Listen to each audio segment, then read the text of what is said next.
Hello बच्चों, so this is your educator Adarsh Raj and हम लोग पढ़ रहे हैं बेटा चैप्टर ग्रेविटेशन के फिफ्थ लेक्चर में, यानी कि जो प्रीवियस लेक्चर था उसके अंदर हम लोगों ने डिस्कस किया था बेटा ग्रेविटेशनल पोटेंशियल। मैंने आपको सिखाया था कि ग्रेविटेशनल पोटेंशियल क्या होता है किसी पॉइंट का। हमने ये सीखा था कि अगर किसी पॉइंट ऑब्जेक्ट को, किसी पॉइंट मास को अगर हम इन्फिनिटी से लाकर किसी पॉइंट पर रखते हैं तो work done per unit mass जो है वो क्या कहलाता है बच्चों, ग्रेविटेशनल पोटेंशियल कहलाता है उस पॉइंट का जहाँ पे हम लाके उस पॉइंट मास को रख रहे हैं। हमने ये देखा था कि जो ग्रेविटेशनल पोटेंशियल होता है वो किसी भी मास स्मॉल m की वजह से एट ए डिस्टेंस r जो होता है बच्चों वो होता है v is equal to minus G M by R. हमने देखा था v की वैल्यू क्या होती है बच्चों, minus G M by R. ये क्या होता है कि स्मॉल r जो है वो m मास से डिस्टेंस है उस पॉइंट की जहाँ पे हम पोटेंशियल देखना चाहते हैं, और m तो जो वही है मास ऑफ द बॉडी है। हमने इसको डिराइव करके देखा था।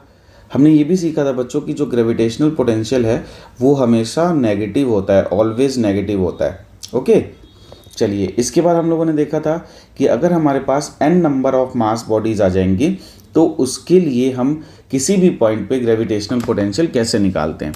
तो मैंने आपको बताया था कि अगर हमें ग्रेविटेशन पोटेंशियल निकालना है किसी n number of mass bodies की वजह से किसी पॉइंट पे, फॉर एग्जांपल अगर हमारे पास एक स्क्वायर है और यहाँ पे इसकी वर्टिसेस पे, चारों वर्टिसेस पे आइडेंटिकल पार्टिकल्स रखे हैं m मास के, और हम निकालना चाहते हैं इसके सेंटर पे पोटेंशियल। तो बच्चों अगर इसकी साइड a है तो ये वाली जो साइड होगी वो कितनी हो जाएगी, √2a बाई 2, है ना। इसकी साइड हो जाएगी √2a बाई 2। तो देखिए अगर हम यहाँ पे लिख दें इसकी साइड, तो इसकी साइड आ जाएगी बच्चों √2a बाई 2। ठीक है, तो इसे हम a बाई √2 भी लिख सकते हैं। तो अगर एक मास से डिस्टेंस a बाई √2 है तो किसी एक पर्टिकुलर मास से पोटेंशियल कितना होगा, माइनस जी एम अपॉन में a बाई √2। और ऐसे कितने मासेज हैं हमारे पास बच्चों, 4। तो हम इसे 4 से मल्टीप्लाई कर देंगे तो इस सिस्टम की वजह से जो पोटेंशियल आएगा सेंटर पे वो कितना आ जाएगा, -4 √2 जी एम बाई ए। तो हमने ये देखा बच्चों कि अगर हमारे पास कोई एक सिस्टम हो और उस सिस्टम में n नंबर ऑफ पार्टिकल हो तो आपको सबसे पोटेंशियल निकालना है उस पॉइंट पे और उसे ऐड कर देना है। जब आप उसे ऐड कर देंगे तो पूरे सिस्टम का पोटेंशियल आ जाएगा एट दैट पॉइंट। ठीक है, ये बिल्कुल ईजी था। इसके बाद हमने देखा था बेटा gravitational potential due to a ring. अगर आपके पास कोई m मास की r रेडियस की रिंग है तो उसके एक्सियल पॉइंट कौन सा होता है बच्चों, जो उसके एक्सिस से या जो उसके एक्सिस पे होता है वो एक्सियल पॉइंट होता है। तो अगर सेंटर से r डिस्टेंस पे पॉइंट है P, ठीक है, तो इसके ऊपर जो ग्रेविटेशनल पोटेंशियल होता है ड्यू टू द रिंग वो होता है बच्चों माइनस जी एम अपॉन में √r² प्लस स्मॉल r²। यहाँ पे r क्या है, कैपिटल R क्या है, रेडियस ऑफ द रिंग है, स्मॉल r क्या है, distance of the centre from the point. ठीक है, इसके बाद हम लोगों ने देखा था due to a hollow sphere and due to a solid sphere. Hollow sphere से इंटीरियर एक्सटीरियर पॉइंट पे और सरफेस पे पोटेंशियल क्या होता है, और सॉलिड स्फीयर की वजह से क्या होता है। तो देखो बच्चों हमने ये सीखा था कि अगर हमारे पास कोई इनसाइड का पॉइंट है तो इनसाइड के पॉइंट पे जो पोटेंशियल होता है वो कांस्टेंट होता है। क्यों होता है, क्योंकि इनसाइड के पॉइंट पे जो ग्रेविटेशनल फील्ड होती है वो जीरो होती है।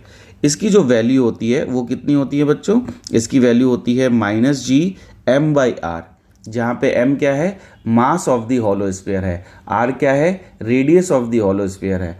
तो किसी भी हॉलो स्फीयर से की वजह से उसके किसी भी इनसाइड पॉइंट पे जो ग्रेविटेशनल पोटेंशियल होता है वो होता है minus G M by R. ठीक है बच्चों, अब अगर हम सरफेस की बात करें तो सरफेस पे जो ग्रेविटेशनल पोटेंशियल होता है वो सेम होता है जितना इनसाइड के पॉइंट पे होता है। तो सरफेस पे भी ग्रेविटेशनल पोटेंशियल होगा minus G M by capital R. अगर हम आउटसाइड जाएं बेटा तो आउटसाइड के लिए जो हॉलो स्फीयर होता है वो as a point mass behave करता है। तो ये हॉलो स्फीयर ऐसे लगता है कि जैसे कि ये पूरा का पूरा hollow sphere m mass centre पे रख दिया गया है। ठीक है। तो किसी भी बाहर वाले पॉइंट के लिए जो हॉलो स्फीयर होता है और जो सॉलिड स्फीयर होता है वो एक पॉइंट मास की तरह बिहेव करते हैं, जो पॉइंट मास कहाँ पे रखा गया होता है, सेंटर पे रखा गया होता है। कहाँ रखा गया होता है बच्चों, सेंटर पे। तो किसी m मास की वजह से r डिस्टेंस पे पोटेंशियल कितना होगा, -gm/r। तो आप देख सकते हो कि इनसाइड की पॉइंट के लिए कांस्टेंट ग्राफ है और बाहर निकलते ही रेक्टेंगुलर हाइपरबोला, क्योंकि v is inversely proportional to r है तो रेक्टेंगुलर हाइपरबोलिक नेचर आएगा ग्राफ का। तो ये हम लोगों ने ग्राफ ड्रॉ कर लिया है v वर्सेस r का। अगर हम सॉलिड स्फीयर की बात करें बच्चों, तो सॉलिड स्फीयर के लिए मैंने आपको बताया था इनसाइड वाले पॉइंट के लिए आपको याद करना पड़ेगा, वेरी इंपॉर्टेंट है। किसी इनसाइड वाले पॉइंट के लिए जो पोटेंशियल होगा वो कितना हो जाएगा, -gm/r³ bracket 3/2 r² minus small r²/2। तो यहाँ पे जब आप स्मॉल r की वैल्यू बच्चों कैपिटल R रख देंगे तो आपके पास सरफेस पे आ जाएगा, और आउटसाइड के लिए तो हमें मानना है कि सेंटर पे रखा है सारा मास, तो उसकी वजह से -gm/r। ठीक है, और इसका भी ग्राफ हम लोगों ने लर्न किया था। ठीक है, आई होप यहाँ तक आप लोगों को बिल्कुल क्लियर होगा। इसके बाद बच्चों हमने देखा था ग्रेविटेशनल पोटेंशियल का रिलेशन किसके साथ, ग्रेविटेशनल फील्ड इंटेंसिटी के साथ। किसके साथ देखा था, ग्रेविटेशनल फील्ड इंटेंसिटी के साथ हम लोगों ने इसका रिलेशन देखा था। तो ग्रेविटेशनल फील्ड इंटेंसिटी के साथ क्या रिलेशन होता है, हमने बताया कि जो ग्रेविटेशनल फील्ड इंटेंसिटी होती है वो बराबर होती है negative of the gradient of potential. इसे हम बोलते हैं negative of the rate of change of potential with respect to space. Negative of rate of change of potential with respect to space. ठीक है, इसे हम बोलते हैं विद रिस्पेक्ट टू एस। हम तीनों डायरेक्शन में इसको कंसीडर करते हैं, एक्स में भी, वाई में भी और जेड में भी। और यहाँ से बच्चों मैंने आपको क्वेश्चंस करा के दिखाए थे पार्शियल डिफरेंशिएशन के। ठीक है, अगर आपको पार्शियल डिफरेंशिएशन में कोई प्रॉब्लम है तो आप कमेंट सेक्शन में कमेंट करके लिखें कि आपको इसके और क्वेश्चंस देखने हैं, तो मैं स्पेशली पार्शियल डिफरेंशिएशन को लेकर के E = -dv/dr के ऊपर एक पूरा लेक्चर डाल दूंगा। ठीक है, 15-20 क्वेश्चंस का। तो अगर आपको चाहिए तो आप उसको कमेंट सेक्शन में कमेंट कर सकते हैं।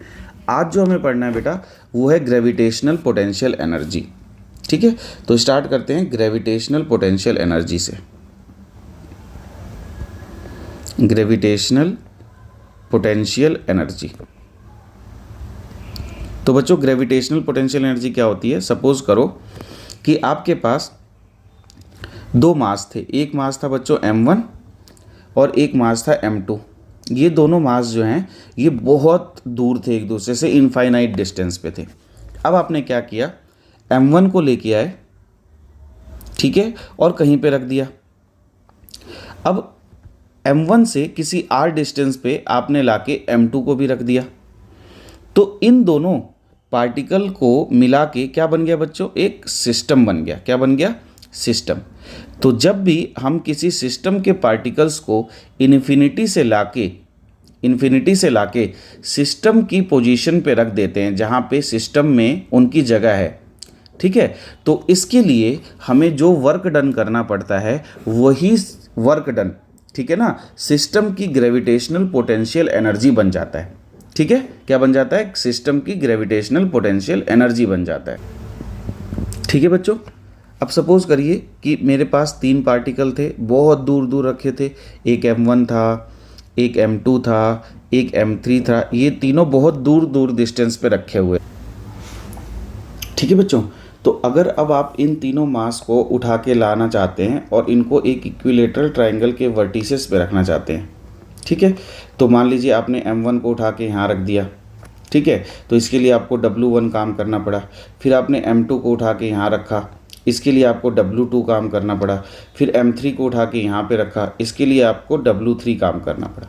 तो जो सिस्टम की पोटेंशियल एनर्जी होगी बच्चों, ये होगी work done by the external force, आप इसको कह सकते हैं।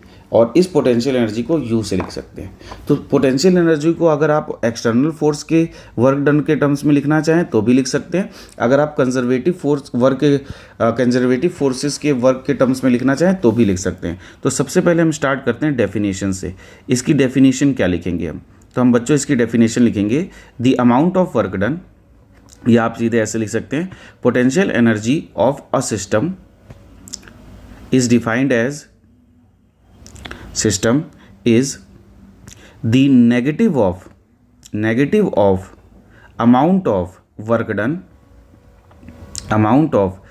Done by the conservative forces, और आपने ये पढ़ा भी है वर्क पावर एनर्जी में, work done by the conservative forces is equal to negative of the change in potential energy of the system. क्या मैंने आपको ये नहीं पढ़ाया था, वर्क पावर एनर्जी में पढ़ाया था? तो अगर इसी को हम लोग यहाँ पे लिखें तो potential energy of the system is negative of the work done by the conservative forces. सीधा सीधा आपको ये याद रखना है, ठीक है। तो यहाँ पे अगर आप एक्सटर्नल की जगह कंजर्वेटिव के टर्म्स में लिखना चाहते हैं तो हम यहाँ पे लिख देंगे work done is equal to, या negative of the work done is equal to the change in potential energy.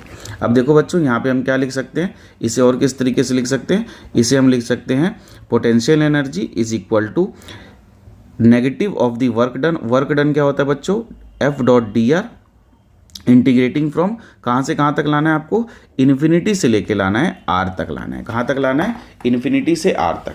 अब जब आप इसको सॉल्व करेंगे तो पोटेंशियल एनर्जी आएगी बच्चों टू मास सिस्टम की -G m1 m2 अपॉन में आर, जहाँ पे आर क्या है, इन दोनों मास के बीच की डिस्टेंस। तो अगर आपके पास दो मास गिवन है बच्चों, एक m1 और एक m2, इन दोनों के बीच की डिस्टेंस है r, तो जो पोटेंशियल एनर्जी है सिस्टम की वो होती है बच्चों -G m1 m2 अपॉन में r, जहाँ पे r क्या है, इन दोनों के बीच की डिस्टेंस, m क्या है, दोनों का मास, एज सिंपल एज डेट।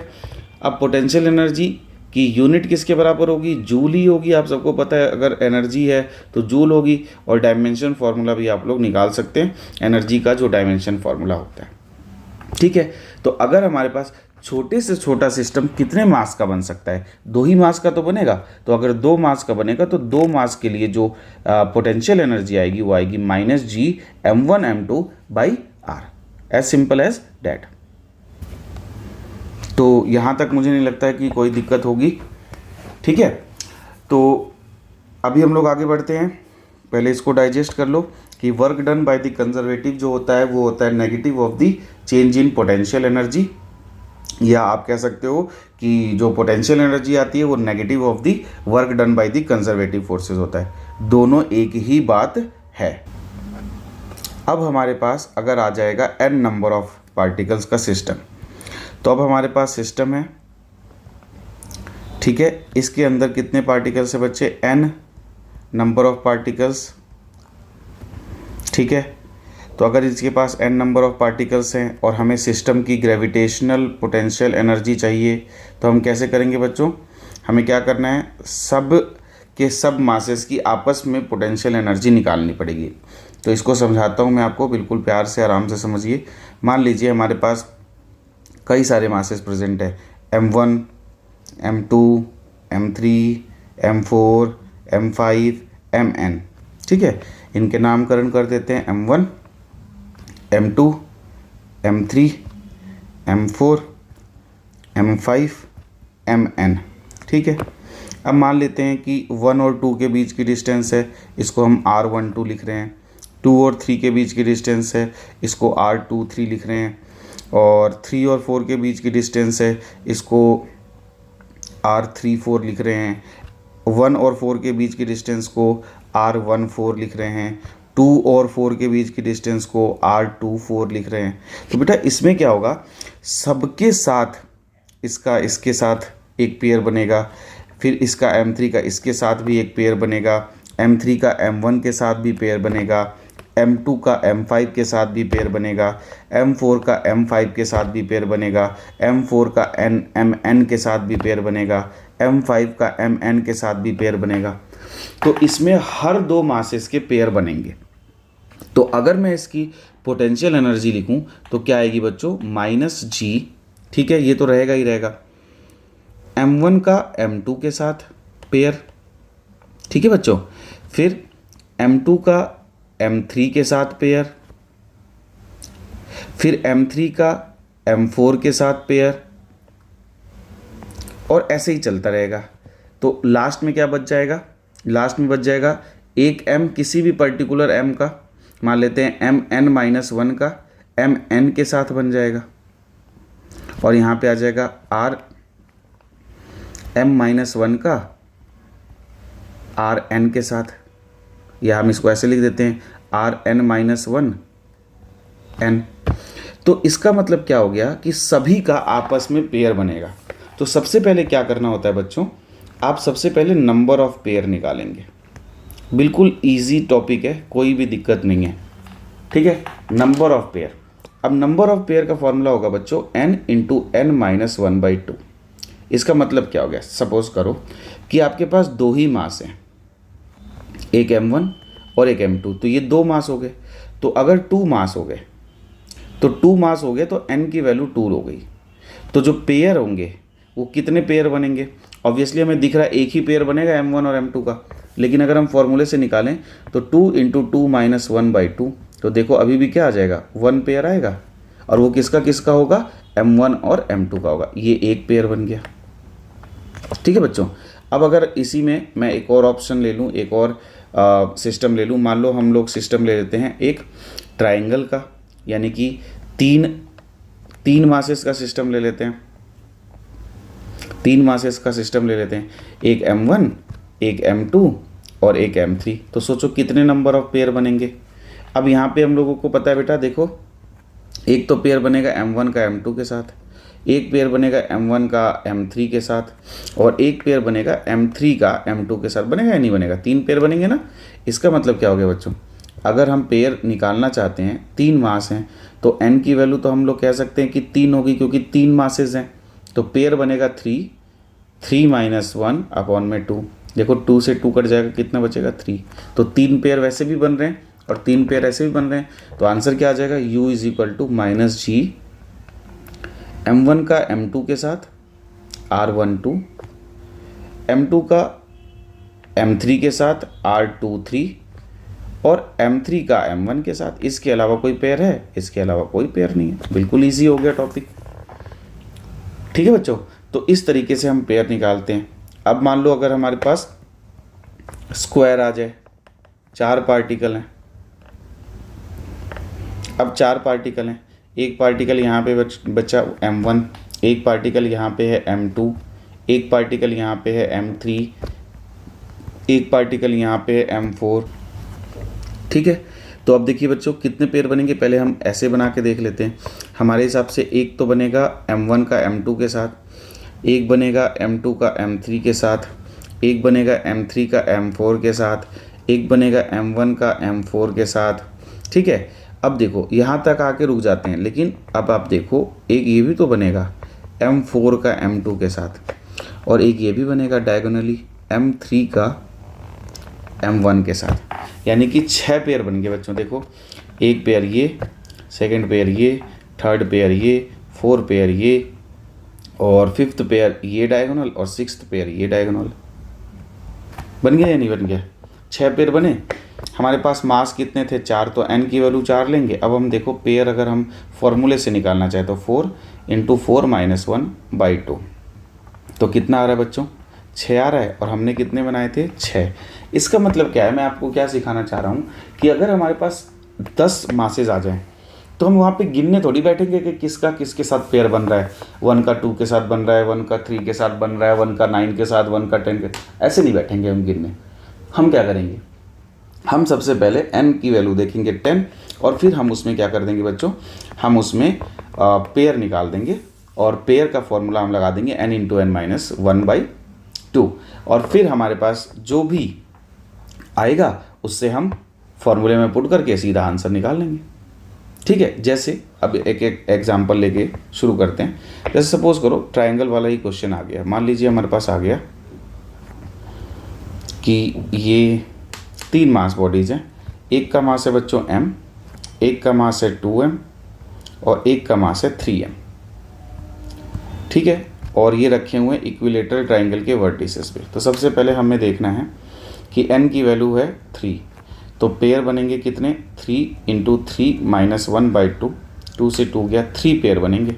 अब हम फॉर्मूला पुट करेंगे बच्चों, U is equal to minus G, first है m, सेकेंड है 2m और दोनों के बीच की डिस्टेंस है a, फिर सेकेंड है 2m, थर्ड है 3m और दोनों के बीच की डिस्टेंस है बच्चों a, फिर थर्ड है 3m, फर्स्ट है m, दोनों के बीच की डिस्टेंस है a। तो यहाँ से पोटेंशियल एनर्जी आ गई बच्चों माइनस जी। अब देखो ध्यान से, a तो बाहर आ जाएगा, कांस्टेंट है, अंदर बचेगा 2m स्क्वायर, यहाँ से बचेगा बेटा 6m स्क्वायर और यहाँ से बचेगा 3m स्क्वायर। तो आप देखेंगे m स्क्वायर अभी आप बाहर ले सकते हैं, तो u की वैल्यू आ गई बेटा g m square by a, और अंदर क्या बच गया बच्चों 6, 3 9 और 2 11। तो हम लिख सकते हैं यहाँ पे सीधा हम लिख दें -11, तो -11 जी एम स्क्वायर बाई ए, और ये आंसर जूल में आएगा क्योंकि ये पोटेंशियल एनर्जी है सिस्टम की, तो यही हमारा आंसर हो जाएगा बच्चों। तो आप देख सकते हैं कि पोटेंशियल एनर्जी निकालने में आपको कोई भी तकलीफ नहीं आएगी, एज सिंपल एज डैट। ठीक है, तो अब मैं आपको एक क्वेश्चन दूंगा, उसके बाद आप कॉपी पेन निकालिए, इस क्वेश्चन को सॉल्व करिए, फिर हम आगे बढ़ेंगे। ठीक है, तो मैंने अब आपको क्या कर दिया, एक स्क्वायर दे दिया जो अभी मैंने आपको कराया था क्वेश्चन। इस स्क्वायर के वर्टिसेस पे मैंने 4 पार्टिकल रख दिए। एक पार्टिकल रखा है बच्चों m1, एक पार्टिकल रखा है, चलो इसको आसान कर देते हैं m, एक पार्टिकल रखा है 2m, फिर यहाँ पे डायगोनली अपोजिट एक पार्टिकल रखा है m, फिर यहाँ पे डायगोनली अपोजिट एक पार्टिकल रखा है 2m। साइड है बच्चों a। आपको बताना है what is the gravitational potential energy of the system. तो find the gravitational potential energy of system. करें आप इसको सॉल्व, आप चाहें तो वीडियो को पॉज करके सॉल्व करें और फिर वापस आके देखें कि मैंने इसको कैसे सॉल्व किया है। ठीक है, तो आप टाइम लीजिए, इसको सॉल्व करिए।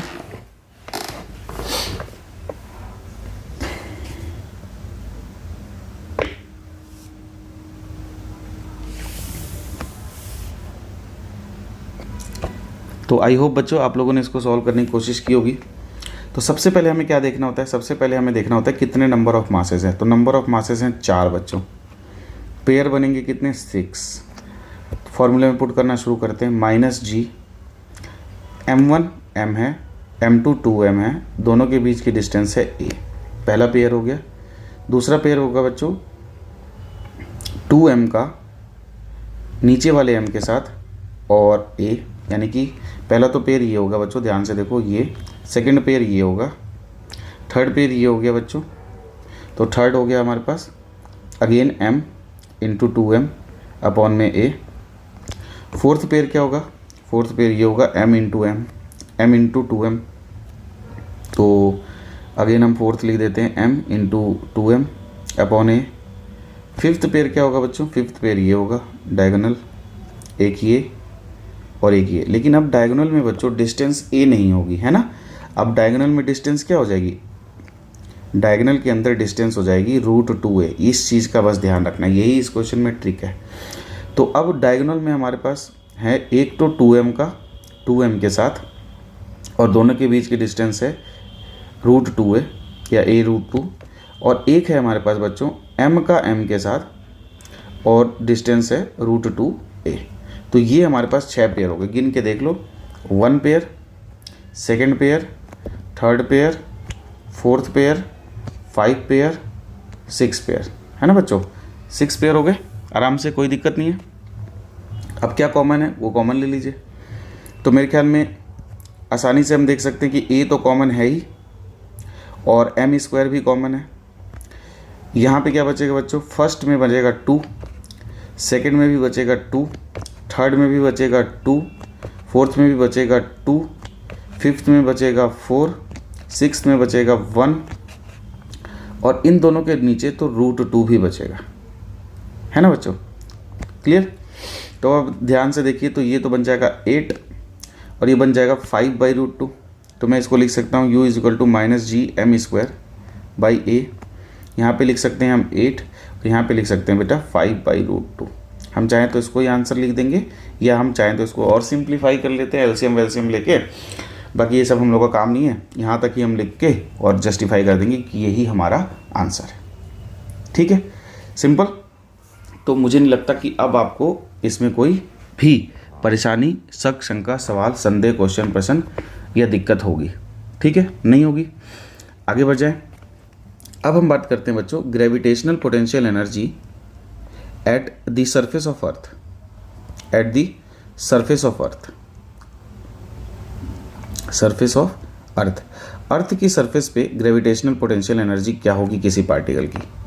तो बच्चों देखो, अगर हम अर्थ की बात करें, ये हमारे पास मान लीजिए अर्थ की सरफेस हो गई, और अर्थ की सरफेस पे अगर हम एक छोटा सा प्यारा सा पार्टिकल रख देते हैं स्मॉल m का, तो ये बेसिकली अर्थ के सेंटर से कितने डिस्टेंस पे है बच्चों, ये अर्थ के सेंटर से है कैपिटल R की डिस्टेंस पे। ठीक है, अब हमने अभी सीखा कि जो स्फीयर होते हैं उसको हम पॉइंट पार्टिकल की तरह ट्रीट करते हैं, जिसका सारा का सारा हम मास सेंटर पे रख सकते हैं। तो मैं ये कह सकता हूँ कि जो अर्थ है उसका सारा का सारा मास मैं इस सेंटर पे रख रहा हूँ कैपिटल M। तो अब मेरे पास दो पार्टिकल हो गए, एक तो हो गई अर्थ जो कि सेंटर पे रखी हुई है, और एक हो गया ये पार्टिकल M। इन दोनों के बीच की डिस्टेंस है कैपिटल R। तो मैं पोटेंशियल एनर्जी का सिंपल फॉर्मूला लगा दूंगा, U is equal to -G M1 M2 by उनके बीच की डिस्टेंस R। यही तो है फॉर्मूला। तो अगर ये फॉर्मूला है बच्चों, तो U इज इक्वल टू आ गया -G capital M mass of earth, small m जो सरफेस पे रखा है, और उनके बीच की डिस्टेंस है बेटा कैपिटल R। बिल्कुल ईजी है। इसका मतलब हो गया कि कोई भी ऑब्जेक्ट जो अर्थ की सरफेस पे रखा है उसका पोटेंशियल कितना हो जाएगा, ग्रेविटेशनल पोटेंशियल अर्थ का के साथ उसका सिस्टम का एक तरीके से कितना हो जाएगा, -G M बाई R। इसे हम और क्या बोल सकते हैं, potential energy of potential energy of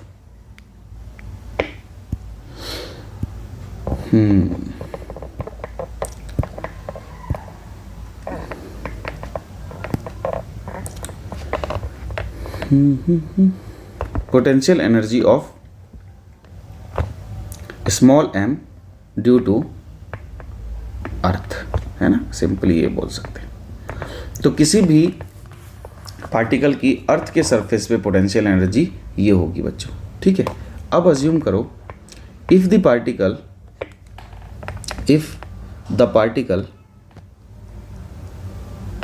particle goes up to a height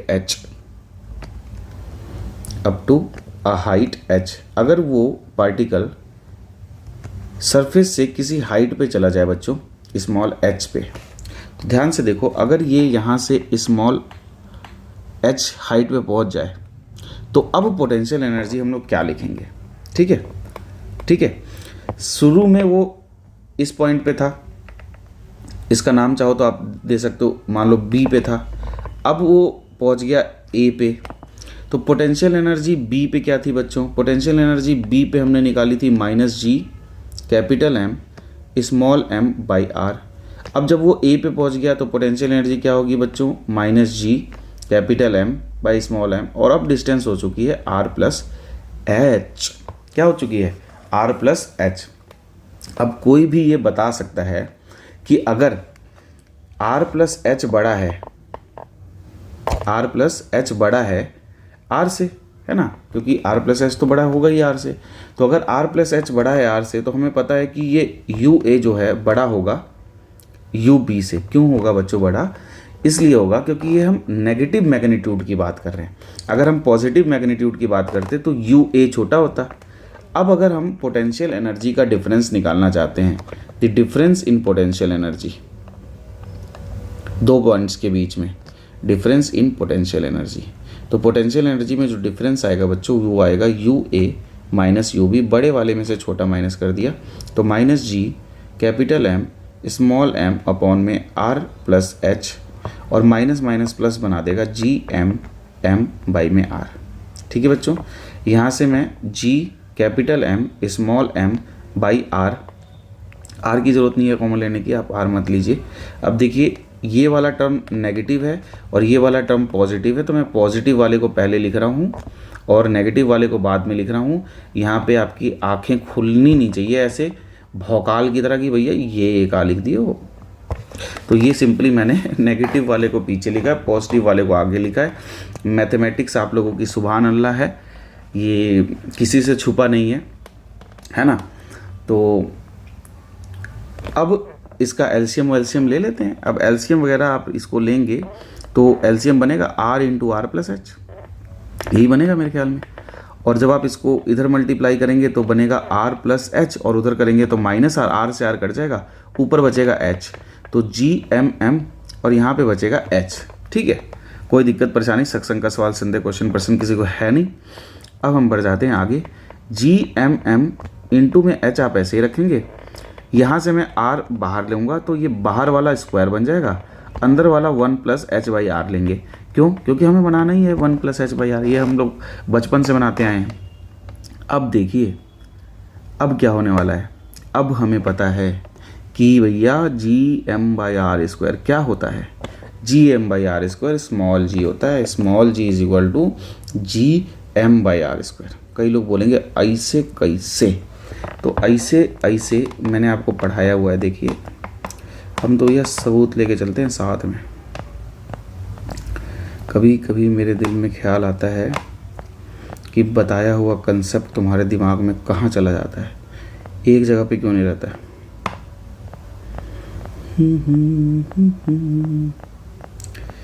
तो देखो भैया ये रहा जी की value G M by R square, बचपन से पढ़ते आ रहे हैं, ये देखिए जी की वैल्यू आ गई G M by R square, बताया है ना या नहीं बताया, अभी भी कह दो नहीं बताया। तो ये वैल्यू आ गई हमारे पास। अब हम आ जाते हैं वापस अपनी जगह पे, तो अपनी जगह पे आ गए, तो इसकी जगह हम लिख सकते हैं बच्चों, ये हम लोग डिफरेंस इन पोटेंशियल लेके चल रहे हैं, तो डिफरेंस इन पोटेंशियल आ चुका है अब हमारे पास बच्चों। कितना आ चुका है ध्यान से देखिए, एम जी एच, देखो होता है कि नहीं एम जी एच, और अपॉन में है 1 प्लस एच बाई आर। अब बच्चों हमें पता है कि h is very very less than r, so h by R is negligible, h by R is negligible, या आप कह सकते हो अप्रोक्सीमेटली जीरो। तो चेंज इन पोटेंशियल एनर्जी क्या आ गई बच्चों, एम जी एच। आप लोग जब कोई पार्टिकल h हाइट पे जाता था तो क्या लिखते थे पोटेंशियल, अगर आपका अर्थ की सरफेस से कोई पार्टिकल h हाइट पे जाता था तो आप लोग यही तो लिखते थे potential energy M G H. किस में लिखते थे, ग्रेविटेशन उसमें वर्क पावर एनर्जी में लिखते थे कि नहीं, कि पोटेंशियल एनर्जी हो गई एम जी एच। देखो उसका प्रूफ दिखा दिया मैंने यहाँ पे आपको, कि अगर आप अर्थ की सरफेस से एच जाएंगे, जहाँ पे एच एक स्मॉल हाइट है बेटा, कैपिटल हाइट के लिए बोकाल बन जाएगा, अलग चीज़ हो जाएगी। तो अगर एच एक स्मॉल हाइट है तो उसके लिए आपकी जो चेंज इन पोटेंशियल एनर्जी होती है वो क्या होती है, एम जी एच होती है। क्या होती है, एम जी एच होती है। जैसे जैसे आप आगे बढ़ते जाएंगे वैसे वैसे पोटेंशियल एनर्जी इंक्रीज करती जाती है। ठीक है, सिंपल। अब ध्यान से समझिए, अगला जो कंसेप्ट है वो पेपर के लिए बहुत इंपॉर्टेंट है, उसका नाम है बच्चों स्केप वेलोसिटी। स्केप वेलोसिटी नाम से पता चल रहा है, स्केप मतलब क्या होता है, भाग जाना, छुप जाना, है ना, निकल जाना। स्केप वेलोसिटी का मतलब क्या है कि अगर आप अर्थ की सरफेस पे हैं, मान लीजिए ये अर्थ है बच्चों, ठीक है, हम नहीं मानते ये अर्थ है क्योंकि गोल तो बनी ही नहीं, गोल बनाते हैं इसको। तो मान लीजिए ये अर्थ है, ठीक है, छोटा सा क्यूट सा हमारा अर्थ है और ये अर्थ की ग्रेविटेशनल फील्ड है, हमने माना कि ये है ग्रेविटेशनल फील्ड। तो बच्चों क्या होगा जब आप एक छोटा सा पार्टिकल पकड़ेंगे यहाँ पे, ठीक है, और इस पार्टिकल को आप फेंकेंगे यू स्पीड से, तो ये क्या करेगा, गिरेगा वापस आके अर्थ की सरफेस पे, यहाँ गिर जाएगा। फिर आप इसको यहाँ से फेंकेंगे, जब यहाँ से फेंकेंगे तो ये आके यहाँ गिर जाएगा। मतलब क्या हुआ कि ये पार्टिकल जो है ये जितनी बार भी अर्थ की सरफेस से फेंका जाएगा ये कहीं ना कहीं आके अर्थ पे गिरेगा। जैसे आप लोग जब कैच खेलते हो और बॉल फेंकते हो दूर तो वापस ज़मीन पे जाके गिरती है ना, कि अंतरिक्ष में कहीं चली जाती, नहीं चली जाती। लेकिन अगर आप किसी बॉल को इतनी तेज़ स्पीड दे दें कि ये कभी अर्थ की सरफेस से गिरे ही नहीं और ये अर्थ के ग्रेविटेशनल फील्ड से एस्केप हो जाए, ऐसी वेलोसिटी को हम एस्केप वेलोसिटी बोलते हैं। तो इसकी डेफिनेशन क्या है, this is the minimum velocity, this is the minimum velocity, this is the minimum velocity with which if an object is projected it will never come back, it will never come back on the surface of अर्थ। इसका मतलब क्या हो गया, वो अर्थ के gravitational fields के escape कर गया। It escape from the gravitational field of earth, gravitational field of earth. तो जब अगर आपको किसी को निकालना हो अपनी ज़िंदगी से, तो इतनी तेज़ लात मारनी है कि उसको एस्केप वेलोसिटी मिल जाए, ताकि वो वापस से अर्थ पे आई नहीं। तो समझ लो कि अगर आपको निकालना है किसी को, आप किसको निकालोगे ज़िंदगी से मुझे नहीं पता, क्या पता आपको कोई निकाल रहा हो, तो वो आपको इतनी ही तेज़ स्पीड से लात मारेगी कि आप उसकी ग्रेविटेशनल फील्ड से बाहर निकल जाए। ठीक है, अभी ग्रेविटेशनल फील्ड यहाँ पे सिंबॉलिक वर्ड है, लेकिन आप समझ ही गए होंगे हम लोग किसकी बात कर रहे हैं। तो इसका मतलब ये है कि किसी ऑब्जेक्ट को अगर अर्थ की ग्रेविटेशनल फील्ड से बाहर निकालना है तो उसको कम से कम आपको इतनी वेलोसिटी देनी है। ठीक है, अब इतनी वेलोसिटी अगर उसको देनी है तो हम कैसे निकालें कि ये कितनी वेलोसिटी है। तो सपोज़ करो बच्चों कि अर्थ की जो सरफेस है, इससे पार्टिकल को आपने यहाँ पे देखिए फिर से फिगर के अंदर, इससे पार्टिकल को आपने स्पीड दे दी वी, और ये अर्थ की ग्रेविटेशनल फील्ड से बाहर निकल गया। तो ये कहाँ चला जाएगा, इन्फिनिटी पे चला जाएगा। तो जब ये इन्फिनिटी पे चला गया बच्चों, तो इसके पास जो काइनेटिक एनर्जी है वो जीरो हो जाएगी। क्यों? क्योंकि डिक्रीज होते होते जीरो हो जाएगी। और पोटेंशियल एनर्जी है वो तो बढ़ती है, अभी मैंने आपको बताया पोटेंशियल एनर्जी बढ़ते जीरो हो जाएगी। क्यों होगा ऐसा? क्योंकि पहले पोटेंशियल एनर्जी नेगेटिव थी और अब बढ़ेगी, बढ़ते नेगेटिव से वो बढ़ के कहाँ पे आएगी, जीरो पे आएगी। इनिशियली आपके पास काइनेटिक एनर्जी कितनी होगी, half of M V escape का स्क्वायर, और इनिशियली पोटेंशियल एनर्जी आपके पास कितनी होगी, G M by capital R, क्योंकि आप अर्थ की सरफेस पे। अब आपको पता है कि कंजर्वेशन ऑफ एनर्जी होल्ड करता है K1 + P1 बराबर K2 + P2। जिन लोगों को कंजर्वेशन ऑफ एनर्जी नहीं आती उनके लिए ये जानलेवा हो सकता है लेक्चर, ये टॉपिक भी हो सकता है। तो अब K1 की वैल्यू रख दो बच्चों। हमारे पास K1 की वैल्यू थी हाफ ऑफ एम वी का स्क्वायर, पोटेंशियल एनर्जी था हमारे पास G M by R. Infinity पे आके सारी एनर्जियाँ जीरो हो चुकी हैं अब हमारे पास। तो यहाँ से आ जाएगा बच्चों half of M escape velocity का स्क्वायर बराबर है G M by R, GMM by R. ठीक है, कोई दिक्कत परेशानी, सेक्शन का सवाल संदेह क्वेश्चन प्रश्न नहीं है। तो बच्चों यहाँ से m से m हो जाएगा उड़नछू। एस्केप वेलोसिटी की वैल्यू बच्चों आ जाएगी √2 GM/r। ठीक है, अब हम अपना प्यारा सा r इसमें मल्टीप्लाई करेंगे और r डिवाइड कर देंगे। तो इसको हम लोग बच्चों क्या बना देंगे, इधर बना देता हूँ मैं, थोड़ी जगह बची हुई है। इसको हम बना देंगे बच्चों VE = √2 GM/r² इंटू में r, और GM/r² आप लोगों का फेवरेट क्या होता है, स्मॉल g, तो 2gr। ये होती है बच्चों escape velocity. Escape velocity VE √2 small into r, simple. अब इसकी जो वैल्यू होती है बच्चों एट द सरफेस ऑफ अर्थ, यानी कि अगर आपको अर्थ की सरफेस से किसी को धक्का मारना है तो उसके पास स्पीड आनी चाहिए 11.2 किलोमीटर पर second.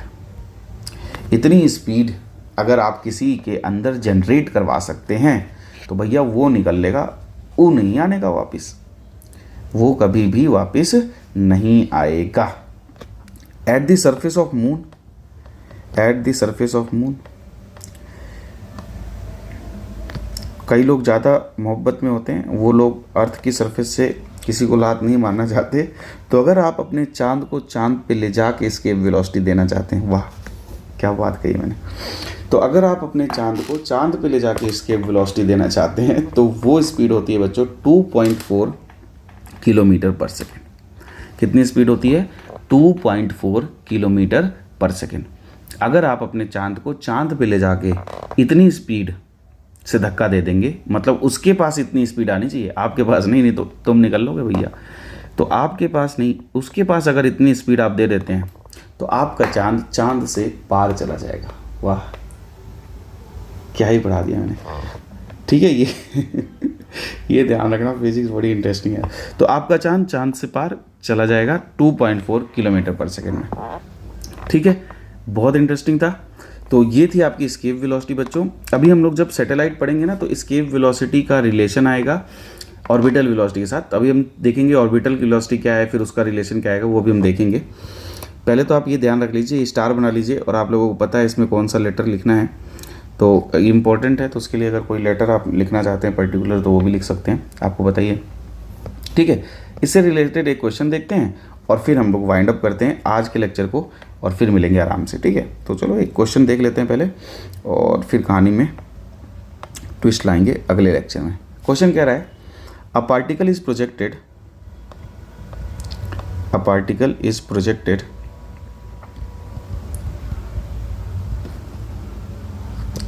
from the surface of earth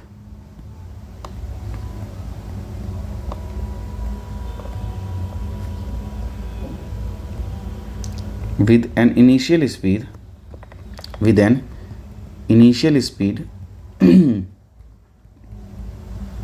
4 kilometer per second.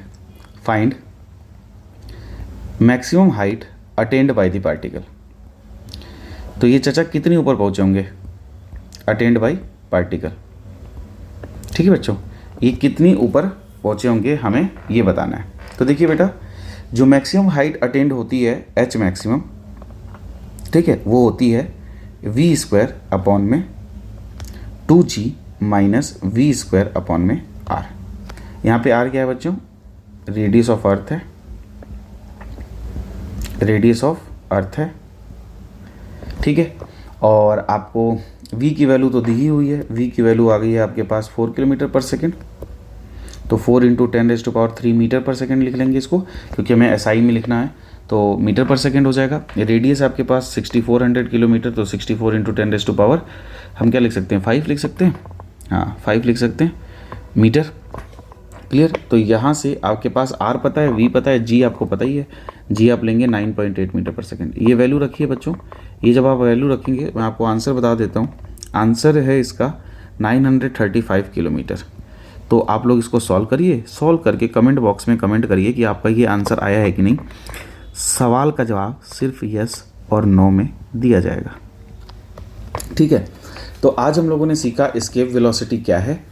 ठीक है, अपने चांद को चांद के पार कैसे ले जाना, वो गाना आता है ना क्या, आओ चलें चांद के पार चलें। तो चांद के पार चलने के लिए आपको ये एस्केप वेलोसिटी देनी है। यहाँ से एक और क्वेश्चन आता है बच्चों, चांद के पार से मुझे याद आया कि पूछा जाता है कि there is no atmosphere on moon, there is no atmosphere on moon. ठीक है बच्चों, तो एटमॉस्फेयर क्यों नहीं है मून पे, इसका आंसर आप ज़रा मुझे बताइएगा। इसका आंसर भी आपको एस्केप वेलोसिटी से मिलेगा। किससे मिलेगा, एस्केप वेलोसिटी से। लेकिन क्या है वो आंसर, कैसे ये आंसर मिल रहा है, या एस्केप वेलोसिटी की वजह से एटमॉस्फेयर पे वहाँ पे क्या फ़र्क पड़ रहा है कि भाई एटमॉस्फेयर बिल्कुल ही अलग चीज़ है, ज्योग्राफिकल टर्म है, और यहाँ पे हम लोग एस्केप वेलोसिटी पढ़ रहे हैं, बिल्कुल अलग टर्म। इन दोनों का क्या रिलेशन है, मून पे एटमॉस्फेयर क्यों नहीं है। ठीक है, इस सवाल के जवाब के साथ और आपके जवाब के साथ हम लोग मिलेंगे नेक्स्ट लेक्चर में। तब तक के लिए चैनल को लाइक करिए और सब्सक्राइब करिए और स्माइल करते रहिए। बस छोटी सी दरख्वास्त है, और क्या है, स्माइल करते रहो। मिलते हैं नेक्स्ट लेक्चर में। नेक्स्ट लेक्चर बहुत बढ़िया होने वाला है। नेक्स्ट लेक्चर में जो लोग ये चांद से पार नहीं ले जा पा रहे हैं, उनके लिए हम लोग सैटेलाइट का प्रबंध करेंगे, और सैटेलाइट का प्रबंध करके उनको भेजेंगे। कुछ ना कुछ जुगाड़ तो करते हैं। राहें मोहब्बत की मुश्किल हैं, लेकिन नामुमकिन तो नहीं है। तो सैटेलाइट के थ्रू भेजेंगे आपको। ठीक है, कोई इसमें दिक्कत वाली बात नहीं है। नेक्स्ट लेक्चर का करिए इंतज़ार, और फिज़िक्स से करिए प्यार। मिलते हैं नेक्स्ट लेक्चर में, तब तक के लिए गुड नाइट।